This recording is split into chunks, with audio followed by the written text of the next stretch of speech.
నమస్తే, నా పేరు విష్ణు. ఈరోజు ఈ యొక్క తెలంగాణ రాష్ట్రంలో విద్యారంగం స్థితి మనం చూసుకున్నట్టయితే గతంలో టీఆర్ఎస్ ప్రభుత్వం ఏ విధంగా విద్యార్థులకి ఏ విధంగా అన్యాయం చేసిందో అదే విధంగా ఈరోజు కాంగ్రెస్ ప్రభుత్వం కూడా అదే దారిలో వెళ్ళడం జరుగుతూ ఉంది.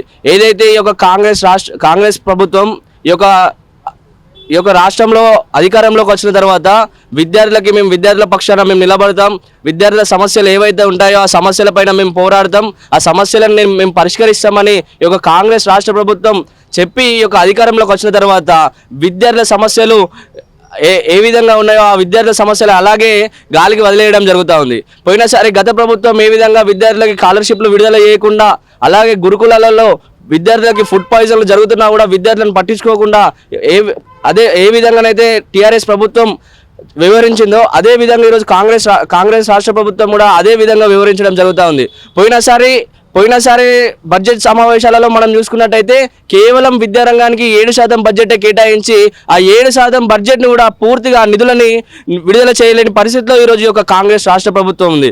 అదేవిధంగా ఈసారి మళ్ళీ ఈ యొక్క కొత్త ఆర్థిక సంవత్సరాన్ని మొదలవుతున్న సందర్భంలో మళ్ళీ బడ్జెట్ సమావేశాలు నిర్వహిస్తున్నారు, అసెంబ్లీ సమావేశాలు నిర్వహిస్తున్నారు. ఆ అసెంబ్లీ సమావేశాలలో విద్యారంగానికి 15% బడ్జెట్ని కేటాయించాలని మా విద్యార్థుల పక్షాన మేము అడగడం జరుగుతూ ఉంది. అలాగే ఏదైతే మన చిన్న రాష్ట్రాలను చూసుకున్నట్టయితే ఈశాన్య రాష్ట్రాలలో కూడా 12 నుంచి 13% బడ్జెట్ని ఈరోజు విద్యారంగానికి కేటాయిస్తున్నారు. కానీ మన రాష్ట్రంలో ఈరోజు ఈ యొక్క తెలంగాణ రాష్ట్రంలో కేవలం విద్యారంగానికి 7% బడ్జెట్ని కేటాయించి విద్యార్థులకి అన్యాయం చేయడం జరుగుతూ ఉంది. ఈరోజు గురుకులాలలో చూసుకున్నట్టయితే అనేక మంది విద్యార్థులకు ఫుడ్ పాయిజన్లకు గురైపోయి అనేక మంది విద్యార్థులు చనిపోవడం జరుగుతూ ఉన్నారు. ఈరోజు ఈ యొక్క తెలంగాణ రాష్ట్రం మొత్తంలో 13,000 పాఠశాలలుంటే కేవలం 13,000 పాఠశాలలుంటే ఈరోజు పాఠశాలకి 50 మంది చొప్పున కూడా విద్యార్థులు వెళ్ళలేని పరిస్థితి ఈరోజు ఒక పాఠశాలలో కనిపిస్తూ ఉంది. పాఠశాలలో కనీసం మౌలిక వసతులు లేని కారణంగా కనీసం బాత్రూమ్లు లేని కారణంగా అలాగే క్లాస్ రూమ్లలో టీచర్లు లేని కారణంగా ఆ క్లాస్ రూమ్లలో బెంచ్లు కానీ బ్లాక్ బోర్డ్ అనేవి అన్నీ లేని కారణంగా ఈరోజు విద్యార్థులు ఈ యొక్క చదువుకి దూరం అయిపోయి ఈరోజు పార్ట్ టైం జాబులు ఈరోజు కూలి పనులు చేసుకోవాల్సినటువంటి పరిస్థితి ఈరోజు ఈ యొక్క తెలంగాణ రాష్ట్రంలో ఏర్పడుతూ ఉంది. అదేవిధంగా ఈరోజు ఈ యొక్క తెలంగాణ రాష్ట్రంలో ఎస్సీ, ఎస్టీ, బీసీ, మైనార్టీ విద్యార్థులు అందరూ కలిసి ఈరోజు ఈ యొక్క ఫీజు రియంబర్స్మెంట్ స్కాలర్షిప్ల పైన డిపెండ్ అయ్యి ఈరోజు విద్యని అభ్యసిస్తూ ఉంటే ఈ యొక్క రాష్ట్ర ప్రభుత్వం ఈ యొక్క స్కాలర్షిప్లను విడుదల చేయకుండా ఈరోజు విద్యార్థులని విద్య నుంచి దూరం చేస్తూ ఈరోజు విద్యార్థులకి తీరని అన్యాయం చేస్తూ ఉంది. ఇప్పటికైనా మా విద్యార్థుల పక్షాన మేము డిమాండ్ చేసేది ఒకటే, వెంటనే ఈ యొక్క బడ్జెట్ సమావేశాలలో వెంటనే ఈ యొక్క విద్యారంగానికి 15% బడ్జెట్ని కేటాయించాలి. అదేవిధంగా ఏవైతే 8,000 కోట్ల స్కాలర్షిప్లు ఫీ రియంబర్స్మెంట్ పెండింగ్లో ఉన్నాయో వాటిని విడుదల చేసి గురుకులాలలో జరుగుతున్నటువంటి ఈ యొక్క ఫుడ్ పాయిజన్ల పైన ఖచ్చితంగా దాన్ని చర్యలు తీసుకోవాలి. అదేవిధంగా ఇప్పటికీ ఒక కాంగ్రెస్ రాష్ట్ర ప్రభుత్వం ఏర్పడి 15 నెలలు అవుతున్నా కూడా ఇప్పటివరకు ఈ యొక్క రాష్ట్రంలో విద్యాశాఖ మంత్రిని నియమించలేదు. అలాగే ఈ యొక్క కాంగ్రెస్ రాష్ట్ర ప్రభుత్వం అధికారంలోకి వస్తున్న సందర్భంలో ఎలక్షన్ల సమయంలో 6 గ్యారెంటీల పేరుతోటి ఈరోజు ఈ యొక్క కాంగ్రెస్ మేనిఫెస్టో విడుదల చేయడం జరిగింది.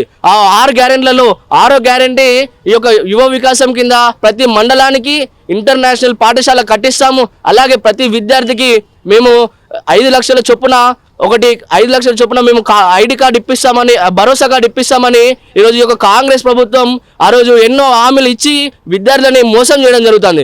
ఈ యొక్క ఇంటర్నేషనల్ పాఠశాలలు దేవుడికెరుగు కానీ ఈరోజు మండలాలలో ఉన్నటువంటి ప్రభుత్వ పాఠశాలల్లో కనీసం మౌలిక వసతులు లేని కారణంగా విద్యార్థులు ఆ పాఠశాలకి వెళ్ళలేని పరిస్థితి ఈరోజు మన కళ్ళకు కట్టినట్టు కనిపిస్తూ ఉంది. మా విద్యార్థులు మేమందరం ఒకటే డిమాండ్ చేస్తున్నాం, వెంటనే ఈ యొక్క ప్రభుత్వ పాఠశాలని మెరుగుపరిచి అందులో మౌలిక వసతులు కల్పించి విద్యార్థులకి న్యాయం చేసి విద్యార్థులని చదువుకునే విధంగా ముందుకు తీసుకెళ్లాలని ఈ యొక్క కాంగ్రెస్ రాష్ట్ర ప్రభుత్వాన్ని మేము డిమాండ్ చేస్తున్నాం. అదేవిధంగా ఏవైతే పెండింగ్లో ఉన్నాయో 8,000 కోట్ల ఫీ రియంబర్స్మెంట్ స్కాలర్షిప్లని వెంటనే విడుదల చేసి పేద మధ్యతరగతి విద్యార్థులకి న్యాయం చేయాలని మేము డిమాండ్ చేయడం జరుగుతూ ఉంది. అలాగే ఈ యొక్క అసెంబ్లీ సమావేశాలలో 15% బడ్జెట్ ఈ యొక్క విద్యారంగానికి కేటాయించి వెంటనే విద్యాశాఖ మంత్రిని కూడా నియమించాలని మేము డిమాండ్ చేయడం జరుగుతూ ఉంది. నమస్తే, నా పేరు బామన్ నందు. ఏదైతే మన తెలంగాణ రాష్ట్రంలో ఇప్పుడున్న ప్రభుత్వం విద్యార్థులకి స్కాలర్షిప్ ఇవ్వకపోవడం వల్ల విద్యార్థులు చదువుకు దూరం అవుతున్నారు. గత ప్రభుత్వం చూసుకుంటే ఫీజు రింబర్స్మెంట్ స్కాలర్షిప్ ఇవ్వకపోవడం వల్ల విద్యార్థులు పనికి వెళ్ళడం కానీ పార్ట్ టైం జాబ్ చేయడం కానీ జరిగింది. విద్యార్థులను చదువుకు దూరం చేయడం జరుగుతూ ఉంది.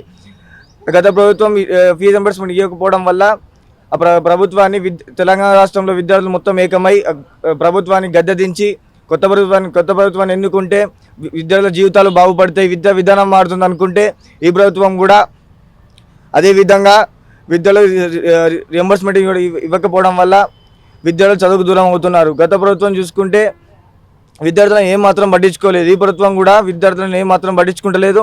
అలాగే పోయినసారి కేవలం 7% బడ్జెట్ కేటాయించారు. ఈసారి దానిపైన 15% కేటాయించాలని కోరుతున్నాము. అలా ఇస్తాను. అందరికీ నమస్తే. నా పేరు శ్రీవర్ధన్ రెడ్డి. మీరు చూస్తూ ఉన్నారు, ఈ రోజులలో చాలామంది విద్యార్థులు హాస్టళ్లలో కానీ స్కూళ్ళల్లో కానీ ఫుడ్ పాయిజన్ గురవుతున్నారు. ఎందుకు అలా జరుగుతుంది? ఎందుకంత నిర్లక్ష్యంగా ఉండడం వల్ల ఒక మనిషి ప్రాణం పోతుంది, వాళ్ళు హాస్పిటల్ పాలవుతున్నారు. ఇంత నిర్లక్ష్యంగా ఉండడం వల్ల చాలామంది ఇబ్బందికి గురవుతున్నారు. ఈ ప్రభుత్వం వచ్చి దగ్గర 15 నెలలు అవుతుంది, కానీ ఇంతవరకు దీని మీద ఏ చర్యలు కూడా తీసుకోలేదు. ఇంత నిర్లక్ష్యంగా ఉండడం వల్ల ప్రతి ఒక్క విద్యార్థికి ఇబ్బంది అవుతుంది. సో మీరు ఖచ్చితంగా దీని మీద చర్యలు తీసుకోవాలి. ప్రతి ఒక్క విద్యార్థికి ఏ ఇబ్బంది కలగకుండా న్యాయం జరగాలని కోరుకుంటూ మా విద్యార్థుల తరపున